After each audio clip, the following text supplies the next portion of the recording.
এই স্যার এটা কোনো প্রশ্ন হইলো? জাতীয় মাছের নাম হলো পাঙ্কাশ। ও আচ্ছা, তাহলে তোমাকে আরেকটা প্রশ্ন করতেছি, আমাদের জাতীয় পশুর নাম কি?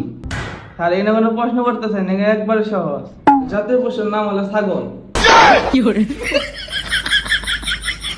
আচ্ছা, তোমাকে লাস্ট একটা প্রশ্ন করতেছি, এটার উত্তর দিবা, ঠিক আছে? তাহলে বলো, পরিবেশ কাকে বলে? স্যার আপনি খুব সহজ একটা প্রশ্ন করছেন, পুরাটা পারতাম কিন্তু ভুলে গেছি। লাস্টের লাইনটা মনে আছে, এঙ্গে স্যার বলবো, আচ্ছা, লাস্টের লাইনটাই বলো। তাকে পরিবেশ বলে। তুমি তো খুব সুন্দর প্রশ্নের উত্তর দিছো, তোমার একটা প্রশ্নের উত্তর হইছে না। তোমার আরেকটা সুযোগ দিতেছি, ঠিক আছে? এই প্রশ্নের উত্তর দাও। আচ্ছা বলো তো, 1 আর 1 কত হয়? কি ভালোই প্রশ্ন করে, এত কঠিন প্রশ্ন করলে ইন্টারভিউ দেওয়া যাবো?